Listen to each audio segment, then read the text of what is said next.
Just imagine क्या होगा अगर तुम्हें दुनिया की सबसे खतरनाक जेल में डाल दिया जाए, वो भी एक ऐसे गुनाह के लिए जो तुमने किया भी ना हो। कहानी की शुरुआत होती है साल 1931 में, जहां हमें पेरिस का दृश्य दिखाया जाता है। यहाँ हम पपलिन नाम के एक आदमी को देखते हैं जो कि पेशे से एक चोर हैं और बड़ी से बड़ी तिजोरी को खोलने में एक्सपर्ट है। एक दिन पपलिन ने शहर के सबसे कीमती हीरो की चोरी की और वो सारे हीरे अपने बॉस को दे दिए। यहाँ उसके बॉस ने पूछा कि कहीं तुमने कुछ हीरे अपने पास तो नहीं रख लिए। इस पर पपलिन ने साफ मना कर दिया और अपने काम के पैसे मांगे। तभी पपलिन के सामने एक आदमी को लाया गया जो कि बहुत ही बुरी तरह से जख्मी था। यहाँ पपलिन का बॉस कहता है कि इस आदमी ने मुझे डबल क्रॉस करने की कोशिश की थी, इसलिए मैंने इसका ये हाल कर दिया। और अगर तुम्हारे मन में भी ऐसा कोई ख्याल है तो याद रखना, मैं तुम्हारा इससे भी बुरा हाल करूंगा। अब ये देखकर पपलिन काफी घबरा गया, लेकिन बॉस के सामने उसने कोई रिएक्शन नहीं दिया। इसके बाद उसने अपने काम के पैसे लिए और फटाफट वहां से बाहर निकल गया। इसके बाद वो अपनी गर्लफ्रेंड नेटी से मिलने गया और उसे एक खूबसूरत नेकलेस गिफ्ट किया। साथ ही उसने अपनी गर्लफ्रेंड को कुछ हीरे दिखाए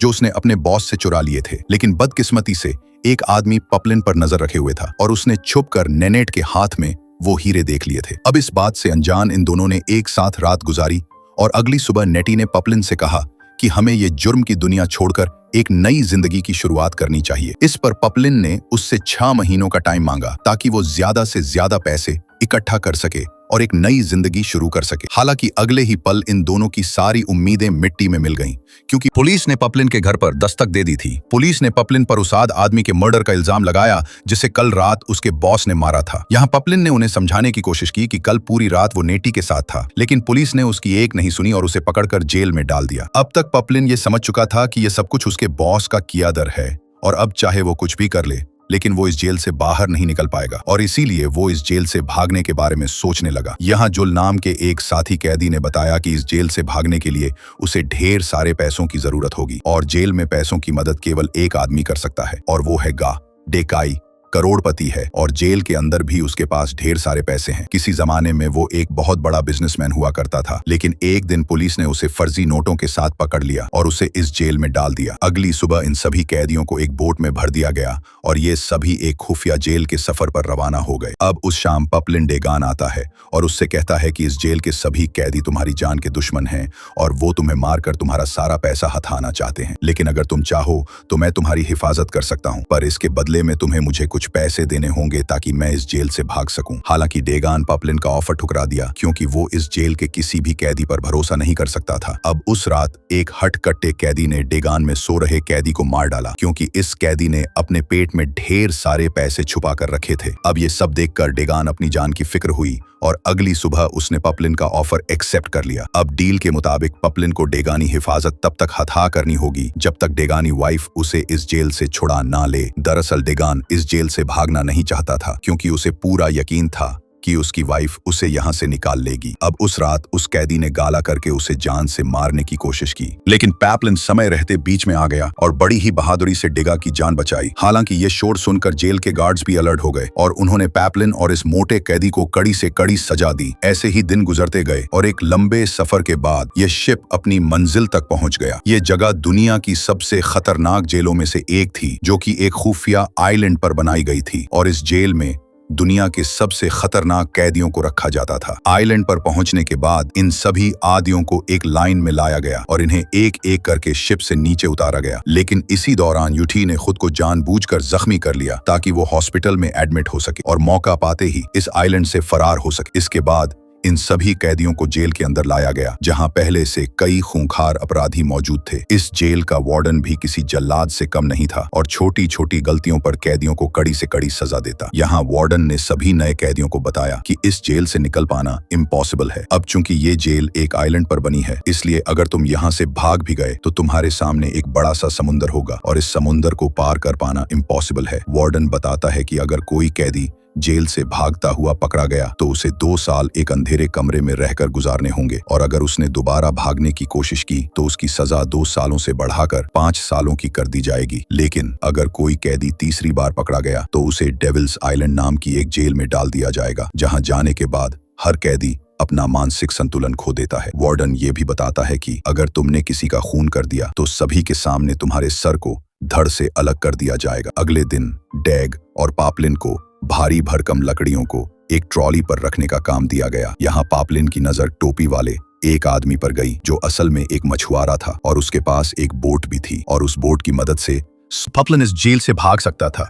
यहाँ पपलिन ने उस आदमी को पैसों का लालच देकर पूछा कि क्या तुम हमें इस जेल से निकाल सकते हो। इस पर वो आदमी कहता है कि मैं तुम्हें यहाँ से निकाल तो दूंगा पर इसके बदले में मुझे 5,000 चाहिए। यहाँ पपलिन पैसे देने के लिए राजी हो गया, जिसके बाद इस आदमी ने उन्हें अगली रात समुद्र के किनारे आने को कहा। अब इस जेल के कैदी को भी ये बात मालूम थी कि डेगान सारे पैसे हैं और उन्हीं पैसों के लालच में उन्होंने डेगान से मारने की कोशिश भी की। हालांकि एक बार फिर पपलिन बीच में आ गया और जैसे तैसे करके डेगानी जान बचाई। अब ये सब देखकर डेगाना तो समझ चुका था कि वो पपलिन के बिना एक दिन भी जिंदा नहीं रह पाएगा और इसलिए उसने भी इस जेल से भाग जाने का फैसला किया। अब अगले दिन जेल के सभी कैदियों को इकट्ठा किया गया क्योंकि आज उनमें से एक कैदी को सजा मिलने वाली थी और ये कैदी कोई और नहीं बल्कि जुल था, जिसने भागने की कोशिश में जेल के 2 गार्ड्स को मार डाला था और इसलिए उसे मौत की सजा सुनाई गई थी। इसके बाद जूल को सबके सामने लाया गया और उसका सर काटकर उसे मौत के घाट उतार दिया गया। यहाँ वार्डन ने डेगान पपलिन को हुक्म दिया कि वो जुट की लाश को ले जाकर जंगल में दफना दें। इसके बाद इन दोनों ने जुल की लाश उठाई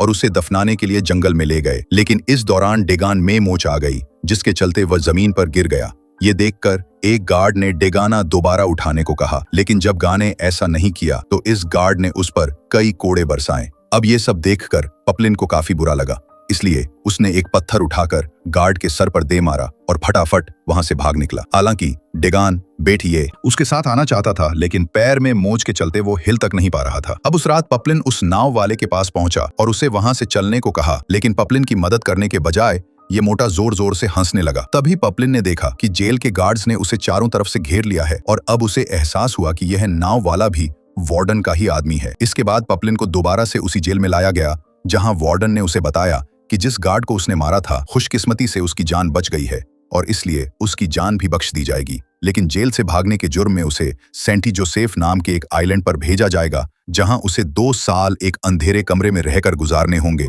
और वो भी बिना किसी आवाज के। इस जेल के कैदियों को खाने में एक पतला सा सूप दिया जाता जो किसी भी इंसान के लिए काफी नहीं था और इसी के चलते बहुत से कैदी कमजोर पड़ जाते हैं और कई तो भूख से मारे जाते हैं। ऐसे ही दिन गुजरते गए और एक दिन पपलिन को खाने में एक नारियल का टुकड़ा मिला। इस नारियल के साथ एक लेटर भी था जिस पर यह लिखा था कि आज से हर दिन उसे खाने में नारियल मिलेंगे। पपलिन फौरन समझ गया कि यह सब कुछ गा ने किया है। उसने मन ही मन गा को थैंक्स बोला और फटाफट से वो नारियल खा लिया। हालांकि पपलिन की यह खुशी ज्यादा दिनों तक नहीं टिकी क्योंकि बहुत जल्द वार्डन को इस बात की भनक लग गई और गुस्से में आकर उसने उस गार्ड को मार डाला जो पपलिन को नारियल दिया करता था।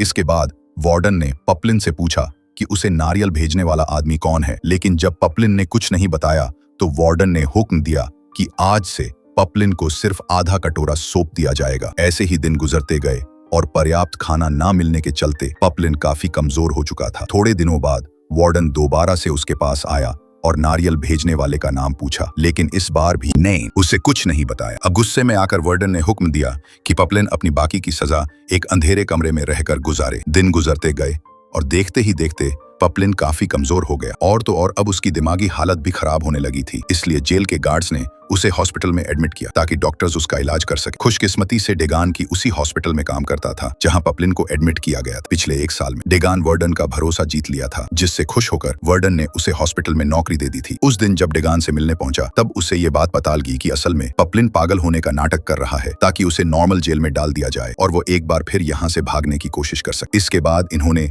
2 और कैदियों के साथ जेल से भागने का प्लान बनाया और इन कैदियों के नाम थे सिलियर और मैचरेटर में शामिल किया गया ताकि सिलियर एक बोर्ड का इंतजाम कर सके और मैचरेटर के गार्ड्स का ध्यान बटा सके। सारी प्लानिंग के बाद इन्होंने संडे को यहाँ से भागने का फैसला किया क्योंकि संडे के दिन सभी कैदियों को फिल्म दिखाई जाती है और जेल की सिक्योरिटी भी काफी कम होती है। अब संडे के दिन जब सभी लोग फिल्म देखने में जी थे तब इन्होंने जेल से भागने का फैसला किया। हालांकि डेगान आने से घबरा रहा था, लेकिन जब पपलिन ने उसे समझाया तो वो भी साथ आने के लिए राजी हो गया। इसके बाद वो जेल की कैंटीन में पहुंचा जहां उसने बड़ी ही चालाकी से शराब की बोतलों में बेहोशी की दवाई मिला दी और वो शराब जेल के गार्ड्स को पिला दिया। इधर दूसरी तरफ पपलिन और उसके साथी जेल के मेन गेट तक पहुंचे और साथ और वहां डेगान करने लगे क्योंकि गेट की चाबियां चुराना गा की जिम्मेदारी थी। तभी अचानक से वहां जोरदार बारिश होने लगी जिसके चलते जेल की बत्ती गुल हो गई और सभी गार्ड्स उठकर जेल के अंदर जाने लगे। लेकिन इसके बावजूद भी डेगान जैसे तैसे करके गेट की चाबियां चुरा ली और फौरन अपने साथियों के पास पहुंचा। इसके बाद ये चारों जेल से निकलकर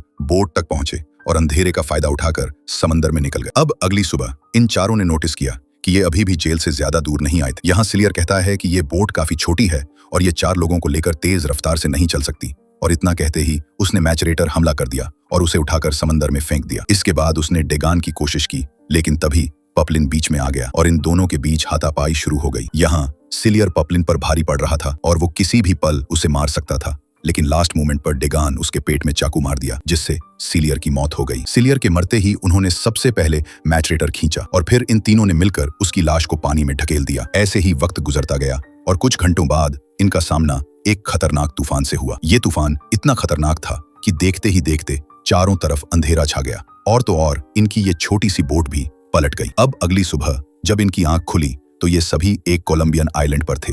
दरअसल इस आइलैंड के लोगों ने इन्हें पानी में बहता हुआ देख लिया और इन सभी की जान बचाई। अब उस शाम पपलिन गा के पास आया और उसे यहाँ से चलने को कहा, लेकिन गा ने साथ आने से मना कर दिया क्योंकि वह भाग भाग कर थक चुका था। इसके बाद पपलिन ने मैचरेटर भी पूछा, लेकिन उसने भी साथ आने से मना कर दिया क्योंकि इस आइलैंड की लड़कियों ने उसका मन मोह लिया था। अंत में पपलिन ने अकेले ही आगे बढ़ने का फैसला किया और आइलैंड से बाहर आने लगा, लेकिन तभी उसकी नजर पुलिस की गाड़ियों पर पड़ी और वो फौरन समझ गया कि उस नन ने पुलिस को इनकी जानकारी दे दी थी। यहाँ पपलिन भागता हुआ गा के पास आया और उसे वहां से ले जाने लगा, लेकिन बदकिस्मती गा का सम गार्ड्स ने इन दोनों को पकड़ लिया और मैचरेटर कर उसकी जान ले ली। इसके बाद इन दोनों को दोबारा से जेल में लाया गया जहां पपलिन को 5 साल एक अंधेरे कमरे में बिताने की सजा मिली, जबकि डेगाव आइलैंड पर भेज दिया गया क्योंकि उसने गार्ड्स की शराब में मिलावट की थी। अब सालों बाद जब पपलिन ने अपनी सजा पूरी कर ली तो उसे भी डेविल्स आइलैंड पर भेज दिया गया जहां उसे अपनी बाकी की जिंदगी गुजारनी थी। पपलिन जेल में पहुंचा और डेगौर शाम ये दोनों पहाड़ की चोटी पर गए जहां पपलिन की नजर पानी में तैरते हुए नारियल पर गई। ये देखकर उसके दिमाग में एक आइडिया आया